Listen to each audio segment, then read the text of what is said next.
अस्सलाम वालेकुम। सेठी से सवाल के साथ मैं हूँ सैयद आयशा नाज और मेरे साथ मौजूद हैं नजम सेठी साहब। अस्सलाम वालेकुम। नजम सेठी साहब, मईशत को लेकर बड़ी नाजुक सूरत हाल है। अच्छा, हाँ, कौन कहता है? इशारे कहते हैं और इशारिये कहते हैं। अच्छा, वो यूँ कि जून में बजट हमने पेश करना है और बजट से पहले ज़ाहिर IMF ने अपनी बहुत सी शराइत पूरी करने को कहा है कि पार्लियामान से आप उनकी मजदूरी दस्ती लें और जून में वो वाला बजट पेश करें जो आपको रिकमेंड किया गया। लेकिन जून में विफाक का बजट आने से पहले KP का बजट आ जाता है और ये शायद हिस्ट्री में ही, तो आप बताएंगे, पहली बार हुआ है कि सूबा अपना बजट अपने ओन पे पेश कर रहा है और उसके अदादो शुमार क्या है, वो किस हद तक पूरे कर सकते हैं, ये आपसे एक और ज़िमनी सवाल होगा। लेकिन मीनवाइल जो SIFC है, कल उसका एक इजलास तलब किया गया। हैरत अंगेज़ तौर पर उसमें अली अमीन गंडापुर साहब को पहले मदऊ नहीं किया गया था, जिसको लेकर तोपें जो हैं वो विफाक पर SIFC पर बरसती रहीं KP से। लेकिन फिर यकदम ये ख़बर आई कि गवर्नर KP फैसल करीम कुंडी साहब के कहने पर वज़ीर आला KP को मदऊ कर लिया गया है और वो जाएंगे। लेकिन SIFC की परफॉर्मेंस को लेकर एक रिपोर्ट आती है कल। एक सीनियर सहाफ़ी है शहबाज राना साहब, वो ये कहते हैं कि सरमायाकारी 50 साल की कम तरीन सतह पर आ गई। हालांकि ये वन विंडो ऑपरेशन इससे कहा जा रहा था और आर्मी चीफ ने अपनी एक मीटिंग में बताया भी था कि कितनी इन्वेस्टमेंट आ सकती है। तो सबसे पहले अफादियत SIFC की, क्योंकि इसको लेकर पाकिस्तान तहरीक इंसाफ के सोशल मीडिया अकाउंट से ऐसी बमबारी की जा रही है डायरेक्ट, जैसे ये गैर आइनी इकदाम है। मुझे आपसे ये जानना है कि एक साल के दौरान जो जो वादे किए गए या अहदाफ मुकर्रर किए गए SIFC की जानिब से, वो सारे आपके ख्याल में हासिल हो गए या मईशत में SIFC का किरदार का तयन हो सका? जी बिल्कुल सही सवाल है, क्योंकि आज की जो रिपोर्ट आई है जी कि फॉरेन के total investment as a proportion of GDP जी वो 50 साल का रिकॉर्ड तोड़ दिया उसने जी 13% GDP का हिस्सा जी पे आई है। 1973 में बड़े एक्स्ट्रॉर्डनरी सर्कमस्टांसेस थे। भुट्टो साहब आ चुके थे, मुल्क आधा हो चुका था और सोशलिस्ट एजेंडे के साथ आए थे और बहुत सी नेशनलाइजेशंस शुरू हो गई थी। तो वो ज़माना ऐसा था कि सरमायादारी को बिल्कुल उसके ख़िलाफ़ गवर्नमेंट पॉलिसी थी और इरादा भुट्टो साहब का ये था कि जो भी सरमायादारी होनी है वो स्टेट सेक्टर में होगी और जो प्राइवेट सेक्टर उसको ख़त्म किया जाएगा। अच्छा, सरमायादाराना निज़ाम के खिलाफ थे और सरमायाकारी के मामलात को देख रहे थे? क्योंकि सरमायादाराना निज़ाम को तो कोई नहीं ख़त्म कर सकता। अच्छा, मगर ये था कि नेशनलाइजेशन जो है वो सोशलिस्ट प्रोग्राम होता है। उसके अंदर जो इंडस्ट्री है, बड़ी इंडस्ट्री स्पेशली, वो स्टेट सेक्टर में होती है और जो भी कैपिटल एक्यूमुलेशन होती है उस सेक्टर में होती है। मगर क्योंकि उस वक्त प्राइवेट सेक्टर को बिल्कुल साइडलाइन कर दिया गया था, तो प्राइवेट सेक्टर की इन्वेस्टमेंट बिल्कुल ख़त्म हो चुकी थी और फॉरेन का इन्वेस्टमेंट भी बंद हो चुकी थी, because foreign investment private sector में आती है। तो इसलिए वो तो एक्स्ट्रॉर्डनरी सर्कमस्टांसेस थे। आज अगर वहाँ हम पहुँच गए हैं तो इसका ये मतलब है आज भी बड़े एक्स्ट्रॉर्डनरी सर्कमस्टांसेस हैं और हमें मायूस होना चाहिए कि हम यहाँ आ गए हैं, बिकॉज आज उल्टा हो रहा है। उस वक्त नेशनलाइजेशन हो रही थी, आज प्राइवेटाइजेशन हो रही है। ठीक, तो प्राइवेटाइजेशन अगर हो रही है तो उसका ये मतलब है कि सरमायादारी को और अहमियत दी जा रही है प्राइवेट सेक्टर में, सरमायाकारी को और सरमायादारी को, दोनों सरमायादारी करते हैं ना यार। ये भी बात सही है वैसे। हाँ। तो अब बात ये है कि अगर ये सूरत हाल है तो फिर तो इन्वेस्टमेंट बढ़नी चाहिए। हाँ। तो अब एक साल हो गया SIFC को और हमें यही कहा गया था आयशा कि इसके साथ पॉलिटिकल स्टेबिलिटी भी आएगी और इकोनॉमिक स्टेबिलिटी भी आएगी और मेरा ख्याल है यही एक वादा था जिसकी बिना पर IMF ने फिर ये फैसला किया। SIFC जो है ये कंट्रोल करेगी सब चीज़ें, अहम फैसले, और किसी एक आने जाने वाली हुकूमत के हवाले नहीं होंगे। तो फिर ये ठीक है, ये सही रास्ता इख्तियार किया जाएगा और जो वादे किए जाएंगे वो निभाए जाएंगे। तो इसलिए SIFC को काफ़ी अहमियत भी दी इंटरनेशनल कम्युनिटी ने भी। अच्छा। ये मैं पॉइंट को स्ट्रेस करना चाह रहा हूँ। दो चीज़ों को अहमियत दी गई, एक ये कि प्राइवेटाइजेशन होगी, नेशनलाइजेशन के नहीं होगी, प्राइवेटाइजेशन होगी, और दूसरा ये कि SIFC जो है वो चलाएगी एजेंडा प्लानिंग का। ओके। अच्छा, अब ये है कि एक साल हो गया है, प्राइवेटाइजेशन भी नहीं हुई, बातें चल रही हैं कि जी PIA प्राइवेटाइज हो रहा है, डिस्कोस जो है वो प्राइवेटाइज हो रही हैं वगैरह वगैरह, मगर कोई प्राइवेटाइजेशन 1 साल हो गया, कुछ नहीं हुआ। इंटरिम गवर्नमेंट भी चली गई है और एक नई गवर्नमेंट भी आ गई है, मगर अभी तक एजेंडे के ऊपर बिडिंग तक नहीं शुरू हुई जी। और अभी तक मामला चल रहा है। और PIA की जो बहुत फ्लैग कैरियर है आपका, जिसकी प्राइवेटाइजेशन होनी थी, वो भी ऐसे लगता है कि अभी भी वो 3, 4, 6 महीने दूर है। अच्छा, तो एक तो ये धचका है। दूसरा ये कि हमें ये कहा गया था पिछले साल, हमारे जो हेड ऑफ SIFC है, आर्मी चीफ, वो गए थे कराची। अब मुझे याद है सितंबर में उनकी एक स्पीच थी वहाँ, जो लोकल बिजनेसमैन के से मिले थे वो, और वहाँ उन्होंने एश्योर किया था कि $50 अरब से ज़ायद वो फॉरेन इन्वेस्टमेंट और इन्वेस्टमेंट आएगी। और वो सरमायादारों को वहाँ इकट्ठा किया गया था टॉप, और उनको कहा गया था कि अब आप फिक्र ना करें, the economy is in firm control, stability आ रही है और इंशाल्लाह फॉरेन इन्वेस्टमेंट भी आ रही है, इसलिए आप लोग भी तैयार हो जाए इन्वेस्ट करने के लिए इसमें। वो सितंबर है, आज होने जा रहा है May end, so we have down in 9 months, literally 9 months down the line, and over a year since the SIFC was created. तो the track record is not so good, but ये तो पहली बात है। इसलिए ये सरप्राइजिंग नहीं है कि investment as a percentage of GDP गिर गया। एक दूसरी बात यह है कि जो IMF का प्रोग्राम है वो इनकरेज करने नहीं आया इन्वेस्टमेंट को, ये भी बड़ी क्लियर होनी चाहिए बात। ये नहीं कि जी सारा ब्लेम जो है वो हुकूमतों के ऊपर है और सरमायादारी निज़ाम के ऊपर है या सरमायादारों के ऊपर है कि वो इन्वेस्टमेंट नहीं कर रहे, ऐसी बात नहीं है। IMF भी नहीं ऐसा प्रोग्राम दे रही है आपको जिसमें इन्वेस्टमेंट हो सके।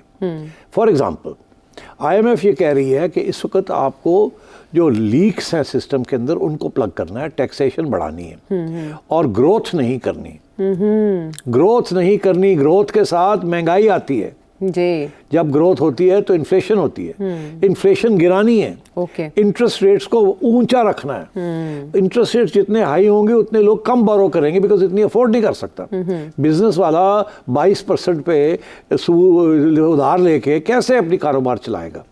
इस साथ साथ बिजली महंगी हो रही है, सब चीज़ें महंगी हो रही है, बिकॉज टैक्सेस कलेक्ट करने हैं आपने जी। तो इसलिए सारे जो कॉस्ट ऑफ प्रोडक्शन है वो बढ़ती जा रही है, इसलिए कोई इन्वेस्टमेंट करने के लिए तैयार नहीं है। और IMF ने भी ये प्रोग्राम जो बनाया है वो इन्वेस्टमेंट के लिए नहीं बनाया। तो ये कहना कि जी SIFC कामयाब नहीं हुई इज़ नॉट राइट। इसलिए क्योंकि इरादा भी ये नहीं था कि इस दौर में 1 साल के अंदर जब तक स्टेबलाइजेशन नहीं हो जाती तो उस वक्त तक एक ग्रोथ नहीं चलेगी, इन्फ्लेशन को गिराना है और स्टेबलाइज करना है। इसीलिए अब वो कह रहे हैं 1.5 से 2% ग्रोथ हुई है जी। ग्रोथ 6%, 7%, 8%, 9% हो तो फिर पता लगता है कि मगर वो तो नहीं है। तो इसलिए पहली बात तो ये मैं क्लियर करना चाहता हूँ कि इसमें SIFC का को आप ये ना कहें कि उन्होंने काम कि वो नाकाम हो गई, ये नहीं कहा जा सकता। मगर कहा ये ज़रूर जा सकता है कि एजेंडा जो भी है फॉरेन इन्वेस्टमेंट का वो स्लो हो गया। प्राइवेटाइजेशन उस स्पीड पे नहीं चली जितनी होनी चाहिए थी। अच्छा, अगर प्राइवेटाइज हो जाता PIA आज तक तो पैसे आने शुरू हो जाते, खसारे कम होने शुरू हो जाते, शायद वो जो ग्रोथ एजेंडा पे आपने वापस जाना है वो शायद चल पड़ता। अच्छा, फवाद साहब जाते हुए कह गए थे 98% काम हो चुका है प्राइवेटाइजेशन का, तो वो अभी तक उसमें रुकावट क्या? हाँ, वो विल डिस्कस दैट। वो नहीं, बड़ी रुकावटें। तो अब बात आई कि जी फॉरेन इन्वेस्टमेंट क्यों नहीं आई? हमें ये कहा गया था कि सऊदी अरेबिया से इतने पैसे आ रहे हैं, दुबई से इतने पैसे आ रहे हैं, जी, कहा गया था जी। अभी वज़ीर आज़म भी तो वादा लेकर आए। तो ये वादे तो चल रहे हैं, मगर अब एक नया डायमेंशन आ गया जो उस वक्त सोचा नहीं था किसी ने। वो क्या है नया डायमेंशन? क्या वो नया डायमेंशन ये है कि इकोनॉमिक स्टेबिलिटी तो आपने कंट्रोल कर ली IMF के साथ मिलके, मगर पॉलिटिकल स्टेबिलिटी नहीं हो रही। ये फैसला ये हुआ था कि हाइब्रिड रेजीम ये पॉलिटिकल स्टेबिलिटी ले आएगी। जाहिर है क्योंकि SIFC वाले ही तो इंचार्ज है ना इसके भी। तो उनका ये ख्याल था कि हम अब जो करना है हमने कर लेंगे, पॉलिटिकल स्टेबिलिटी भी आ जाएगी। अब पॉलिटिकल क्योंकि इलेक्शन हो गई जी, अब उन्होंने कहा जी इलेक्शन हो गई, पॉलिटिकल स्टेबिलिटी आ जाएगी। मगर हुआ ये कि पॉलिटिकल स्टेबिलिटी नहीं आई, जिसकी वजह से वो जो इकोनॉमिक प्रोग्राम है वो अब ख़तरे में पड़ गया है। बिकॉज IMF का ये एजेंडा था कि हम आपको पैसे दे देते क्योंकि आपने हमें कहा पॉलिटिकल स्टेबिलिटी आप ला रहे हैं, ठीक है, गुड, आप लाएं पॉलिटिकल स्टेबिलिटी, हम पैसे दे रहे हैं आपको, ठीक है, ग्रोथ नहीं होगी, स्टेबलाइजेशन होगी। आपने वो तो कर लिया, मगर पॉलिटिकल स्टेबिलिटी नहीं आई, और दिन ब दिन ऐसे लग रहा है कि और पॉलिटिकल इंस्टेबिलिटी बढ़ रही है यहाँ। अब मैं आऊँगा उसके ऊपर, तो अभी मत पूछिएगा कुछ मुझे, let me finish this train of thought. आपने ऐसे करना शुरू कर दिया। The mic is all yours. Mic, leave it with me. Okay. I know you're dying to say something. So many things. Let me finish. But I know that you will answer ultimately. I'll answer your question. तो अब बात ये है कि SIFC जो है has to bring in the money. Privatization has to take off. Political stability has to return. ये एक कॉम्प्रिहेंसिव एजेंडा है। अगर पॉलिटिकल स्टेबिलिटी नहीं आएगी तो फॉरेन इन्वेस्टमेंट नहीं आएगी, फॉरेन इन्वेस्टमेंट नहीं आएगी, ग्रोथ नहीं होगी, ग्रोथ नहीं होगी, IMF और टफ हो जाएगा। ठीक, तो आपकी यहाँ बेरोज़गारी बढ़ेगी, क्राइसिस बढ़ेगी, जिसकी वजह से फिर और पॉलिटिकल इंस्टेबिलिटी होगी, और आवाम के अंदर बेचैनी होगी, और लड़ाई झगड़े शुरू होंगे। हाँ। तो ये एक विशेष सर्कल बनता जा रहा है। ठीक है, it is important to stop this right now. और इस वक्त जो मेन कॉज है, जो कि बात हम पटड़ी पे नहीं मुल्क चल रहा, वो ये है पॉलिटिकल इंस्टेबिलिटी, जो कि हमारा ख्याल था आ जाएगी। इसलिए SIFC की खामियां अपनी जगह, मगर जो कॉम्प्लेक्स सिचुएशन है, आप किसी एक चीज़ के ऊपर हाथ नहीं रख सकते कि इसकी वजह से SIFC फेल हो चुकी है, या सक्सेस नहीं मिली जितनी मिलनी चाहिए थी, या ग्रोथ नहीं हो रही। मगर एक चीज़ वाज़ेह है कि जो चीज़ बढ़ रही है वो है पॉलिटिकल इंस्टेबिलिटी। तो अब आइए आप पॉलिटिकल इंस्टेबिलिटी की तरफ। और IMF ने भी अपने लेटेस्ट जो उन्होंने आपको हिदायत की है, वो यही की है कि ये जो सारा IMF का एजेंडा है, ये सारा डिरेल हो जाएगा अगर सियासी तौर पे पॉलिटिकल स्टेबिलिटी ना आए। सियासी स्टेबिलिटी। इसीलिए अब शहबाज साहब पहुंचे हुए हैं दुबई। आगे आर्मी चीफ जो है वो कभी सऊदी अरेबिया में होते हैं, कभी टर्की में होते हैं, कभी जर्मनी में होते हैं। वो सबको यही एक्सप्लेन करने गए हैं कि we are going to be a stable country and the instability नहीं होगी वहाँ। ठीक है। तो अब मगर हकीकत ग्राउंड सिचुएशन ये है कि इस वक्त वही जो मैंने कल कहा था कि एक तरफ इरेजिस्टिबल फोर्स है, दूसरी तरफ इमूवेबल ऑब्जेक्ट है। इरेजिस्टिबल फोर्स आगे बढ़ रही है, और अब एक ऐसा क्लैश नज़र आ रहा है जो कि बहुत ख़तरनाक हो सकता है कौम के लिए, मुल्क के लिए।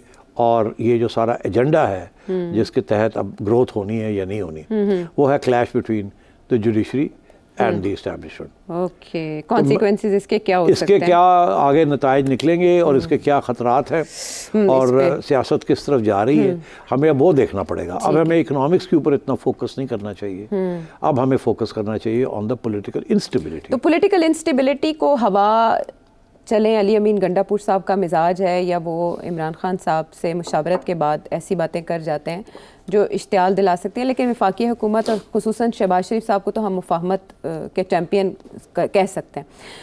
SIFC में वज़ीर आज़म उसको हेड कर रहे हैं। वज़ीर आज़म ने इन्विटेशन भेजने में देर क्यों की? उस सूबे को मौका क्यों दिया कि वो अपना बजट बनाने की तरफ चल पड़े? नहीं, देखिए बहुत अच्छा सवाल है अगेन,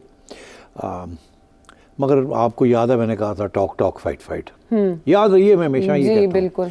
तो सिलसिला वही चल रहा है, talk fight fight. Imran Khan की जो पॉलिसी है वो है टॉक फाइट फाइट।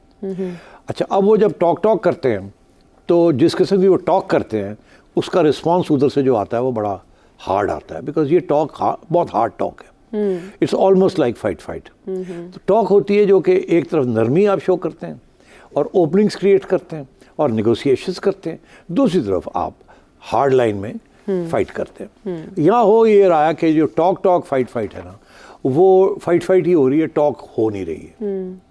टॉक हो नहीं रही है। खान साहब किसी और ऑडियंस को एड्रेस कर रहे हैं और इस्टेब्लिशमेंट और गवर्नमेंट किसी और ऑडियंस को अपना बबल है, बायो बबल, और they are not meeting together to discuss. हो क्या रहा है उससे ये हो रहा है कि PTI में बहुत फ्रस्ट्रेशन आ रही है, गुस्सा चढ़ रहा है, फ्रस्ट्रेशन आ रही है एक तरफ, दूसरी तरफ खुशी हो रही है। फ्रस्ट्रेशन कहाँ से आ रही है कि हमारे से एस्टेब्लिशमेंट बात नहीं करती, ठीक, गुस्सा चढ़ रहा है कि हमें देती नहीं हमारे पैसे। उधर खुशी हो रही है कि जज हजरात टिल्ट हो रहे हैं इनकी तरफ, और एक के बाद दूसरा केस खान साहब का ख़त्म हो रहा है, एक के बाद दूसरा PTI का लीडर बाहर आ रहा है। तो वहाँ इस किस्म की कश्मकश चल रही है, गम खुशी गम।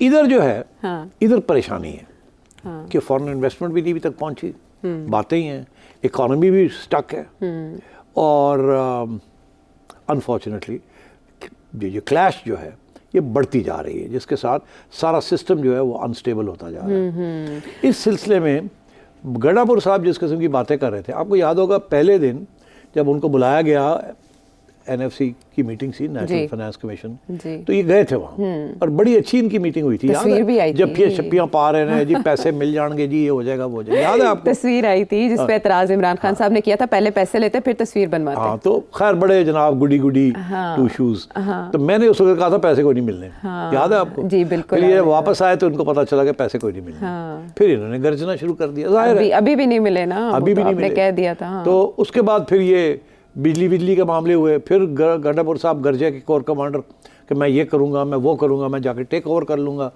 ठीक है, मगर वो भी फिर क्राइसिस को रोक दिया गया। वो गए वहाँ वो डिस्कोस के पास, उन्होंने कहा जी कर देते हैं लोड शेडिंग जैसे आप कहते हैं, इतने घंटे इधर, तो बैक ऑफ कर गए वो थोड़े से, तो इनको कुछ मिल गया। और ये भी कोई अनरीजनेबल डिमांड नहीं कर रहे थे, इन्होंने भी कोई रीजनेबल सी बात की थी, ये ना हो के बिल्कुल ही मुस्तरद कर दें, तो रास्ता खुले थोड़ा। ठीक। अब क्या हुआ कि इनको जब बुलाया नहीं टू दी मीटिंग SIFC, तो एक तो ये कि उसकी जो हैसियत है वो कमज़ोर हो जाएगी ना अगर चीफ मिनिस्टर ही नहीं आएगा, और इसीलिए तो बनाई गई थी कि उसके अंदर इंटर प्रोविंशियल मैटर्स भी डिस्कस करने हैं, बिकॉज जो एजेंडा है वो सिर्फ फेडरल गवर्नमेंट का नहीं है, it includes all the provinces also. अच्छा, तो इनको बुलाया नहीं। अच्छा, मैं समझता हूँ ये एक मैसेज थी कि तुम अपनी ज़ुबान को कंट्रोल करो, जिस किस्म की तुम धमकियाँ देते हो इसको कंट्रोल करो, कि 15 दिन बाद बताऊंगा। ठीक, 15 दिन बाद बताऊंगा। तो इधर से भी ये था कि थोड़ी बहुत तो धमकी देनी थी ना, तो फिर मानना भी था। अब ये आपने मुझे बताया कि गवर्नर साहब ने, और ये वही गवर्नर साहब जिसके साथ तू मैं हो रही थी कि बंद कर देंगे दाखिला और हम ये कर देंगे, पानी रोक देंगे, बिजली रोक देंगे, तो अब वही गवर्नर साहब को दाद दी जा रही है कि जी हाँ गलबात हो गई, टॉक फाइट। तो अब बात ये है कि अब जाएंगे, ये जाएंगे। अच्छा, और वहाँ कोई लड़ाई झगड़े नहीं होंगे, नहीं तो वो उनसे पूछेंगे आपने बजट कैसे दे दिया। हाँ, तो वो आगे से मैं आपको उसका जवाब देता हूँ कि ये बजट क्यों उन्होंने दिया। ये मैं समझता हूँ एक ब्रिलियंट मूव थी। अच्छा, प्रेशर टैक्टिक, ब्रिलियंट मूव। क्या पता चला तो सर IMF, ये पता ना चलते तो बुलाया ना जाता। क्यों इन्होंने ये पता दिया चला? पता है आपको इस बजट में क्या है जिसकी तरफ मैं अब आपको तवज्जो दिलाने जा रहा हूँ? बताएं जरा, ढूंढे उसको। ये बजट कैसे बन सकता है प्रोविंस का जब तक उसके अंदर ये ना पता हो कि फेडरल गवर्नमेंट से कितने पैसे आ रहे हैं। हाँ, यही बात तो साहब ने कही। हाँ, तो इन्होंने तो खुद लिख दिया कि इतने पैसे हमने लेने हैं उसके अंदर। बजट उसके बगैर बन ही नहीं सकता। फिर मुझे ये बताएं कि इनको तो उन्होंने पैसे दिए नहीं, और अगर तय नहीं हुआ कि कितने पैसे देने हैं, कब देने हैं, वो तो जब तक कोई समझौता नहीं, थोड़ी बहुत प्यार मोहब्बत का इजहार नहीं होगा, लड़ाई झगड़े कम नहीं होंगे, उस वक्त तक तो ये पैसे मिलने नहीं है। तो इन्होंने पहले ही अनाउंस कर दिया कि मैंने इतने पैसे लेने हैं, मेरे बजट में आ गया। हाँ। और उन्होंने कानूनी तौर पे एक बना दिया अपना कागज कि हमने आपसे इतने अरब रुपए लेने हैं, और वो हमने बजट के अंदर फिट कर दिए। और आपने देखा उस पर डेवलपमेंट बजट भी कर दिया, ट्राइबल रीजन्स को भी उन्होंने कर दिया, टैक्सेस भी रिड्यूस करने जा रहे हैं। उन्होंने पूरा ड्रामा करता है पब्लिक दा, और साथ प्रेशर डाल दिया ऑन द फेडरल गवर्नमेंट कि साढ़े पैसे दियो, असि तो बजट पास करता है, साड़ी तो पार्लियामेंट ने बजट पास कर दिया, ये हमारा हक था, हमने लिख दिया आके इसके अंदर, अब आपको देने पड़ेंगे ये। तो इसलिए we have a crisis, because IMF का जो एजेंडा है उसके अंदर दो चीज़ें हैं। एक ये कि जो प्रोविंसेस को पैसे देने हैं वो तो देने हैं, मगर फिर प्रोविंसेस से पैसे वापस भी लेने हैं, बिल्कुल, जो कि कोट अनकोट जिसको कहते हैं सरप्लस फंड्स। सरप्लस फंड्स ये होता है कि अगर आपने 100 रुपये प्रोविंस को दिया है और साल के बाद उन्होंने 80 रुपये खर्च किए हैं और 20 रह गए उनके पास, तो वो 20 रुपये वापस फेडरल गवर्नमेंट को दे दें। आमतौर पर वो रख लेते हैं, देते ही नहीं है, वो अगले साल के लिए वो शुरू कर देते हैं। ठीक, तो IMF के एजेंडे के अंदर ये है कि वो जो सरप्लस फंड्स होंगे वो प्रोविंसेस वापस करेंगे। एक ये, दूसरा ये भी होता है आशा कि कुछ पैसे होते हैं वो प्रोविंसेस और इदारे छुपा के रखते हैं, वो बैंक अकाउंट्स में छुपा के रखते हैं, बताते ही नहीं है कि कितने हमारे पास रह गए। अच्छा। IMF ने ये कहा है कि एक कंसोलिडेटेड फंड होना चाहिए, जितने पैसे जून में रह जाते हैं वो एक फंड में आ जाएं। ठीक है, किसी ने प्राइवेट अपने इंस्टीट्यूशन के इदारे के अंदर वो पैसे नहीं रखने 30 जून, वो एक फेडरल एक कंसोलिडेटेड फंड के अंदर सारे प्रोविंसेस के पैसे आ जाएं, फिर उनको पता चल जाता है कितने पैसे सरप्लस पड़े हुए हैं, ठक करके और खींच लेते हैं। अच्छा। अपना IMF का agenda tax targets, deficit targets, खसारा सबको फिट करने के लिए वो पैसे खींच रहे हैं। पहले ये पता ही नहीं चलता था। कुछ फौज के इदारे थे, कुछ जजेस के इदारे थे, कुछ ब्यूरोक्रेसी के इदारे थे, कुछ गवर्नमेंट के अपने इदारे थे। लीकेजेस थी वहाँ नहीं लीकेजेस नहीं, वहाँ पैसे पड़े हुए थे और वो अच्छा। रहते हैं वहाँ, बताते ही नहीं है कि हमारे पास इतने पैसे तो हैं। फिर बाद में उनको क्या करते हैं? वो खर्च कर देते हैं अगले साल। तो हर साल कुछ कैरी फॉरवर्ड रखते हैं, ओके, ताकि यार कल तनख्वाह पैसे ना आए तो तनख्वाह कितने देंगे। ये ब्यूरोक्रेसी का पुराना है स्टाइल, बतीरा कि पीछे रखो कोई पैसे, कल कोई मसला बन गया साढ़े तनख्वाह देना ना बंद हो जान। अच्छा, तो वो कोई 15-20% पीछे रख लेते हैं। अब फेडरल गवर्नमेंट और IMF ये कह रहे हैं इधर ले आओ ना जरा, हवाले करो। तो पहले तो पता ही नहीं सी चलता है कितने हुण वो कहते हैं कानून पास करता है कंसोलिडेटेड फंड में डालें। तो मैं समझ रहा हूँ इस किस्म के इश्यूज चल रहे हैं। गंडा साहब ने जो किया काम कि अपना बजट अनाउंस कर दिया, उस पर डाल दिया है कि इतने पैसे हमें आएंगे वहाँ से। और दूसरा जो धमकी दी उन्होंने, वो तो लोगों ने नोट ही नहीं किया। क्या उन्होंने कहा जी हम अपनी रॉयल्टीज जो है वो बढ़ा रहे हैं, जो पानी बिजली वहाँ से बनती है, just like the case of Balochistan. So I guess. Balochistan is different, but वहाँ से पानी, वहाँ से बिजली, वो कह रहे हैं बटन हमारे पास है बिजली का। यहाँ रॉयल्टीज मिलती हैं, जैसे सिंध को रॉयल्टीज मिलती हैं और गैस इन सिंध। तो इन्होंने अपनी रॉयल्टीज का रेट जो है बढ़ा दिया है। अब पहले अगर इनको X% मिलता था फेडरल गवर्नमेंट से, जितनी पानी या बिजली लेते थे KP से, ठीक, तो अब उसको उन्होंने बढ़ा दिया, खुद ही यूनिलैटरली बढ़ा दिया रॉयल्टी का रेट। अच्छा, तो इसका ये मतलब है कि और वो पैसे मांग रहे हैं फेडरल गवर्नमेंट से, over and above the national finance commission award. वो रॉयल्टीज भी ज़्यादा मांग रहे हैं। यूनिलैटरली ये फैसला कर दिया है, एक किस्म का unilateral declaration of in economic terms. वो कह रहे हैं जी ये साढ़े पैसे ने, ये साड़ी अमानत है, ये साढ़े असासे ने, ਇਹਦੇ ਤੇ ਅਸੀਂ ਇੰਨੇ ਪੈਸੇ ਲਵਾਂਗੇ, ਇਸ ਤੋਂ ਘੱਟ ਨਹੀਂ ਲਵਾਂਗੇ, ਦਿਓ ਸਾਨੂੰ। हालांकि ये सारा federal government under the constitution, federal government और प्रोविंशियल गवर्नमेंट मिलकर फैसले करते हैं, मगर इन्होंने यूनिलैटरली ये फैसले कर दिए तो कि हमें इतने पैसे मिलेंगे फेडरल गवर्नमेंट से ऑन NFC अवार्ड, इतने पैसे हम रॉयल्टी से लेंगे, पहले इतने थे अब इतने लेंगे। बजट तो इस बेसिस के ऊपर बनाया उन्होंने, तो क्या जो भी तय नहीं हुआ इन्होंने बजट बना दिए। तो आपकी प्रेडिक्शन क्या है इस मामले को लेकर कि दोबारा बजट देना पड़ सकता है वो, या वो इसी पर अमल करेंगे? नहीं देखें, वो तो अब उन्होंने बजट तो दे दिया ना, इट्स लीगल डॉक्यूमेंट। अच्छा, तो पास हो गया पार्लियामेंट में। अब वो जाएंगे, कहेंगे जी हमने तो पास कर दिया, हमें दें। तो ये फेडरल गवर्नमेंट क्या करेगी? तो फेडरल गवर्नमेंट कहेगी नहीं हम नहीं दे सकते, फिर तो वो कहेंगे हमने तो पास कर दिया। तो फिर ये लड़ाई झगड़े चलेंगे, because the money is suppose to come over the whole next 12 months। तो ये फिर मामला चलेगा, कुछ आएंगे कुछ नहीं आएंगे, लड़ाई झगड़े चलेंगे। फेडरल गवर्नमेंट कभी भी नहीं मानेगी इनका जो बजट के अंदर वो पैसे जो इन्होंने लिखे हैं कि हमें मिलेंगे, फेडरल गवर्नमेंट नहीं मानेगी, IMF नहीं मानेगा। तो ये लड़ाई झगड़े चलेंगे। तो मगर ये इट वाज जैसे कहते हैं अच्छा पता चला from his point of view, ठीक है कि जी हम पहुंचे वहाँ, जाके वहाँ लड़ेगा ये। तो ये बताएं कि कोई ऑब्जर्वेशन या कोई डायरेक्शन IMF की तरफ से आ सकती है इस बजट के बाद के पीके? नहीं, IMF का तो बड़ा सीधी सी बात है, हमने तो फेडरल गवर्नमेंट के साथ मुखाखा की है, अब डील करो। चलो ठीक है डील करो। सो ये है, देखिए बाद में मैं आपको बता दूं, सिंध वाले भी नहीं मानेंगे बात। किस पे? फेडरल गवर्नमेंट की। अच्छा, सिंध वाले भी नहीं मानेंगे, ना प्राइवेटाइजेशन मानेंगे, ना NFC अवार्ड की बात मानेंगे, ना सरप्लस फंड्स की बात मानेंगे, सिंध भी नहीं मानेंगे। हाँ तो सही है ना, जो तो ये आगे बड़ी मसले, नाजुक सूरत हाल और पेचीदा भी, और उसकी कड़ियाँ क्या क्या हैं, जो क्लैश या कोलिजन की बात हो रही है और जिसको बैरिस्टर गौहर ने क्लैश ऑफ द टाइटन्स बोला, उसकी सिचुएशन क्या सूरत इख्तियार कर सकती है, बात करेंगे एक ब्रेक के बाद।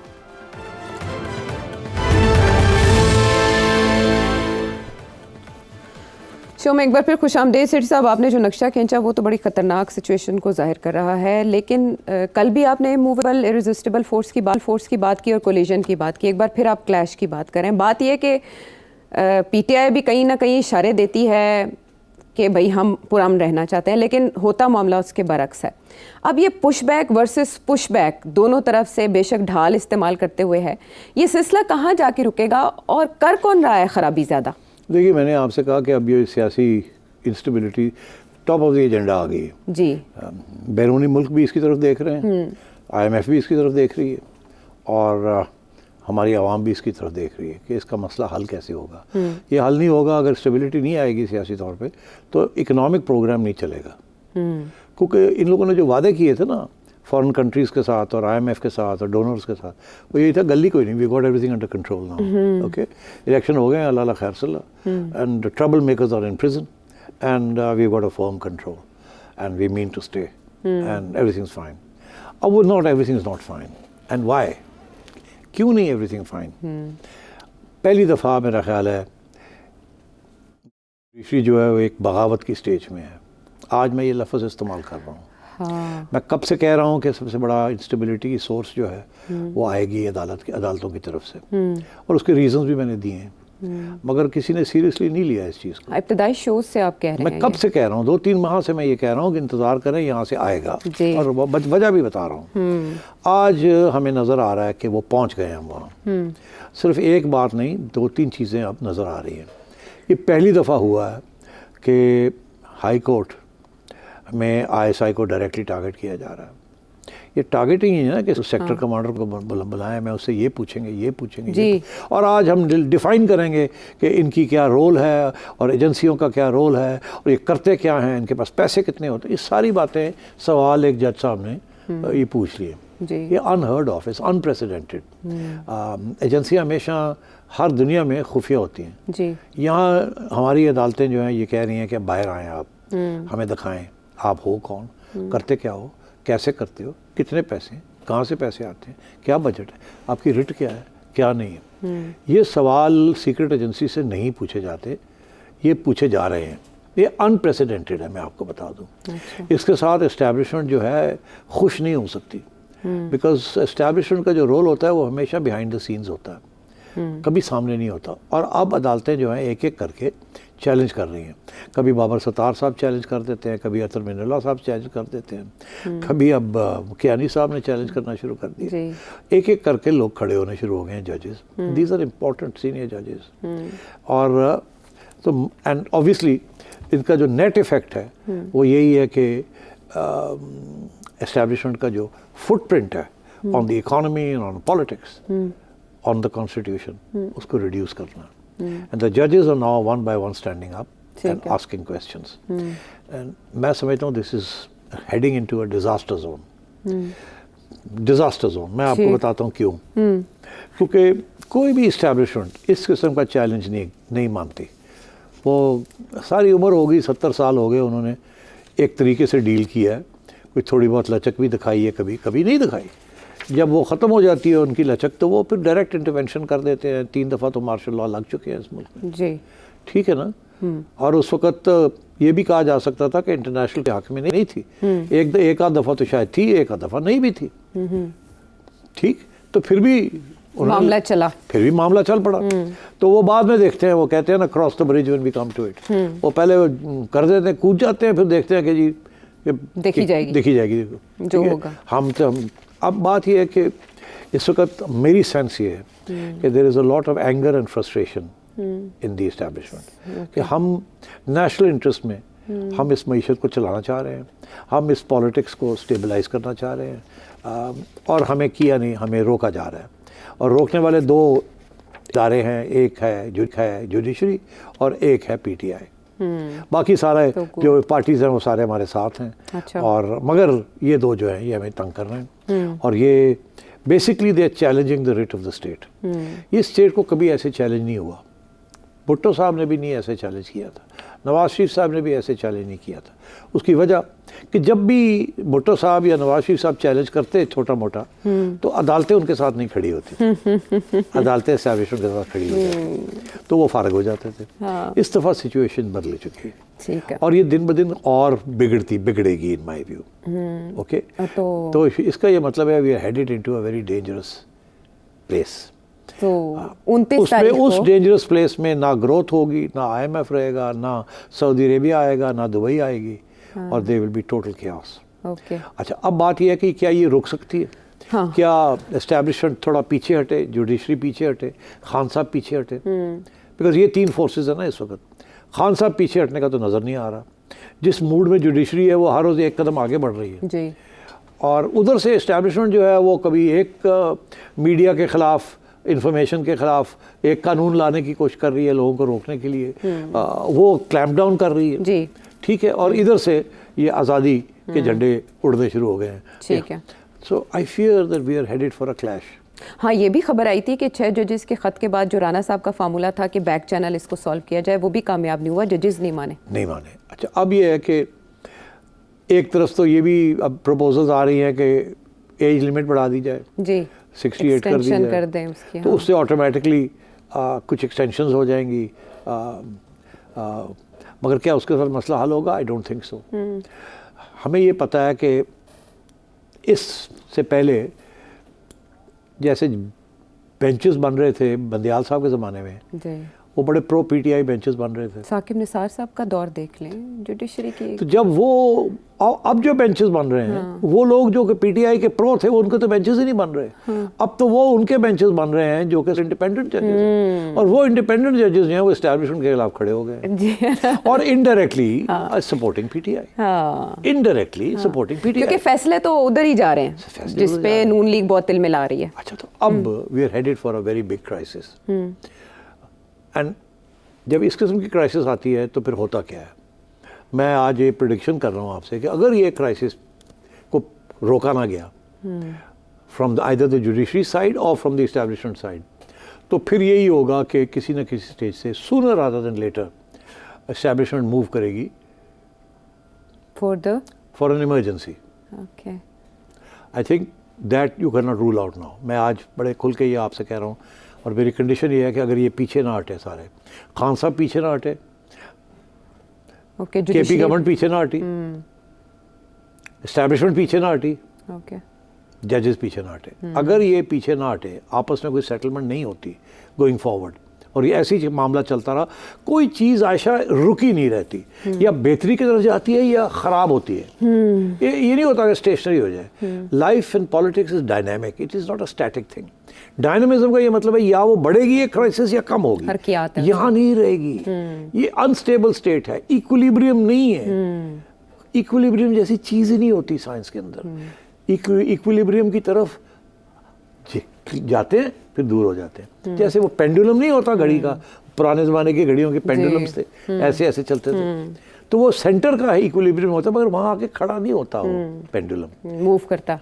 तो अब ये है कि we are moving in the direction of instability, और अगर ये पेंडुलम ऐसे ही मूव करता रहा तो फिर ये, मेरा ये ख्याल है कि establishment will have to think of some measure. जजेस को रोकने का मेजर, और जो आज़ादी की इस वक्त जो ख्वाहिश है आवाम के अंदर और पीटीआई जिसको पुकार रही है, उसके लिए emergency will have to be imposed. Okay, whether it will be a financial emergency और it will be a general emergency और it will be some special emergency, I can't say. मगर क्या, जब इमरजेंसी लगेगी तो बहुत सी पाबंदियां लग जाएंगी। मगर अगर मसला अभी हल नहीं हो रहा तो मैं ये समझता हूँ इमरजेंसी के साथ भी मसला हल नहीं होगा। क्यों? क्योंकि जुडिशरी की आज़ादी के ऊपर पाबंदी, इवन इन इमरजेंसी कुछ पावर्स उनके रह जाते हैं मगर कुछ नहीं रहते, मगर फिर भी उनके पास ये हक होता है to strike it down. Musharraf की इमरजेंसी को स्ट्राइक डाउन कर दिया था ना? जी बिल्कुल। तो emergencies can also be struck down by the judiciary. तो फिर मसला तो हल ना हुआ। अच्छा, तो मसला फिर हल कैसे होगा? पर एक ही सूरत होती है जहाँ जुडिशरी को फारग कर दिया जाता है। पर जलते सबको फारिग कर दिया जाता है। मतलब जुडिशरी को फारग किया जाता है ना, कानून अपने हाथ में ले लिया जाता है। ठीक है, और वो कानून कोई और कानून होता है, वो कॉन्स्टिट्यूशनल कानून नहीं होता, एक्स्ट्रा कॉन्स्टिट्यूशनल कानून होता है। ठीक है, प्रोविजनल कॉन्स्टिट्यूशनल ऑर्डर होता है वो। ठीक है, तो मैं ये समझ रहा हूँ कि अगर हमारे स्टेक होल्डर्स, जिसमें मैं एस्टैब्लिशमेंट की लीडरशिप, जिसमें मैं पीटीआई की लीडरशिप और जिसमें मैं जुडिशरी की लीडरशिप, मैं ये मेरा आज का एनालिसिस है कि अगर ये नहीं सुधरेंगे, अगर इसी तरीके के साथ तीनों इदारे जो हैं ऐसे ही चलेंगे, तो फिर we are headed for that other thing that I have talked about. Okay, but उसका क्या होगा वो बाद में किसी वक्त देखी जाएगी, वो आपने कहा ना ब्रिज। मगर ये अगर कुछ लोग समझते हैं और नहीं जी ये तो हो ही नहीं सकता, इंटरनेशनल कम्युनिटी नहीं मानेगी, फलाना नहीं मानेगा, मैं सिर्फ एक बात कहूँगा आपको कि ये जो सारी जो SIFC है ना, ये इंटरनेशनल कम्युनिटी का फेवरेट चाइल्ड है। ये इंटरनेशनल कम्युनिटी इस वक्त चाहती है कि एक nuclear armed country like Pakistan should be stable and should not default and should not be subject of riots and instability. Okay. और वो they will support anything in real life, ऊपर से जो मर्जी कहें, हाँ। अंदर से वो they will support anything to promote stability in this country. Okay. And उनको आज़ादी और फ्रीडम और कॉन्स्टिट्यूशन इतनी प्यारी नहीं लगेगी उस वक्त। हाँ, ये मैं आपको ये सारे दौर हम देख भी चुके हैं, ये सारी बातें हम सुन भी चुके हैं, लेकिन हुए लाफ ये तो आपने जाना इस सारे क्लैश में। हम वापस आते हैं एक ब्रेक के बाद।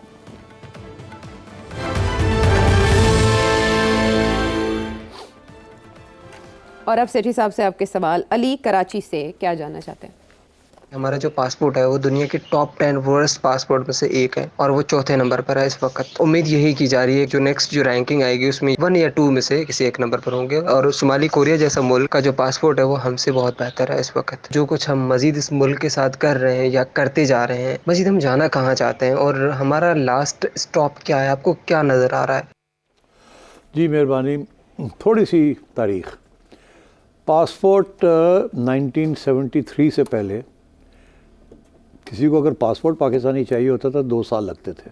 हमें पूछिए, हमने जब यूनिवर्सिटी जाना था तो 2 साल लगे थे पासपोर्ट लेने के लिए। मैं लेट 60s की बात कर रहा हूँ। उस वक्त पासपोर्ट लेना वाज नॉट अ राइट। उसके बाद भुट्टो साहब आए और सबसे पहला जो उन्होंने कदम उठाया, उन्होंने कहा कि हर पाकिस्तानी का हक बनता है पासपोर्ट लेना। उससे पहले हक नहीं था। और क्यों उन्होंने किया? बहुत फार रीचिंग सोच थी। 1973-74 में मिडल ईस्ट के अंदर ऑयल क्राइसिस थी, जिसमें फ़ैसला ये हुआ कि ओपेक बनेगी और ऑयल प्राइसेस बढ़ेंगी और मिडल ईस्टर्न कंट्रीज़ अपने ऑयल के ऊपर अपना हाथ रखेंगी, अपनी रिसोर्स के ऊपर, और वो पैसे जो है अपने डेवलपमेंट पे लगाएंगी। उस वक़्त मिडल ईस्ट के पास पैसे आ गए, ऑयल कंट्रोल किया उन्होंने और उन्होंने अपनी डेवलपमेंट शुरू की। और उस वक़्त उन्हें लेबर की ज़रूरत थी और ज़ाहिर है मुस्लिम ममालिक से ही उनकी पहली चॉइस थी। And so Pakistan was one of the first few countries, Pakistan, Bangladesh और आपको पता है इंडिया के अंदर भी बहुत मुसलमान हैं। तो इसलिए पाकिस्तान की हुकूमत ने पासपोर्ट्स मुहैया किए लोगों को, लोग गए मिडल ईस्ट में और वो आज तक वहीं हैं और बढ़ते जा रहे हैं। तो ये पासपोर्ट की बैकग्राउंड है कि इन मुल्कों ने हमें वेलकम किया और हमारे जैसे लोगों, हमारे जैसे मुल्कों का बहुत बड़ा कंट्रीब्यूशन है इनकी कंस्ट्रक्शन में और इनकी डेवलपमेंट में। अब तो और भी किस्म की कंट्रीब्यूशन हमारे कर रहे हैं, अमीर लोग जाके वहाँ प्रॉपर्टीज़ खरीद रहे हैं। मगर आज जो पासपोर्ट की सिचुएशन है वो ये है कि over the years Pakistan has lost respect amongst the comity of Nations. हम, दुनिया हमें चोर समझती है, दुनिया हमें एक समझती है, दुनिया हमें अनस्टेबल समझती है। वो कहते हैं कि मिडल ईस्ट में इस्लाम आया, सारे मुसलमान हैं, वो कहते हैं ये पाकिस्तानी हमसे भी बड़े मुसलमान बनते हैं, हमें अब ये इस्लाम सिखाना चाहते हैं। और अब क्या होना शुरू हुआ है कि जहाँ भी कोई पहले टेररिस्ट का एक्ट होता था तो लोग समझते थे कि अफ़गानिस्तान या पाकिस्तान से। कोई नहीं ये कहता था कि किसी और मुल्क से। कोई मलेशियन का तो नाम नहीं आता था, टर्किश का तो नाम नहीं आता था, सीरियन का अब आना शुरू हुआ है, उस वक्त तो नहीं आता था। सारे जो एक्सट्रीमिज़म थी वो हमारे जैसे मुल्कों से आ रही थी। ब्लास्फेमी लॉज, ऑनर किलिंग्स, हदूद ऑर्डिनेंसेस, ये सारी चीज़ें यहाँ शुरू हुई। तो ये created a very bad impression in the waste.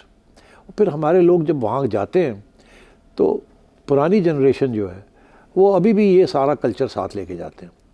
उस वक़्त एक बहुत बड़ी डिबेट चली थी फ्रांस के अंदर और यूके के अंदर कि जो इमिग्रेंट्स आते हैं क्या वो गेटोआइज होने चाहिए, अपने अपने इलाके बनाने चाहिए जहाँ उनका कल्चर और उनका सियासत वहाँ चले, या ये कि उन्हें एसिमिलेट होना चाहिए, इंटीग्रेट होना चाहिए इनटू द कल्चर जहाँ वो गए हैं।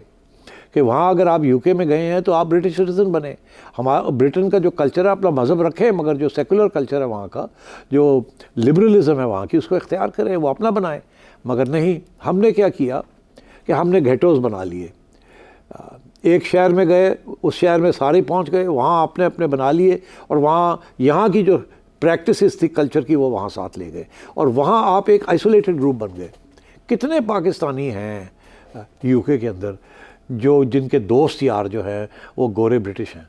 बहुत कम। पाकिस्तानी आपस में ही मिलते हैं।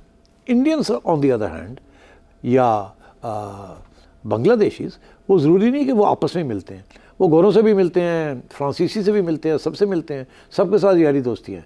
हमारे यहाँ ये है कि हम we end up in ghettos, cultural ghettos. और फिर ये कि हमारी जो ऑनर प्रैक्टिसेस हैं वो भी हम वहाँ साथ ले जाते हैं।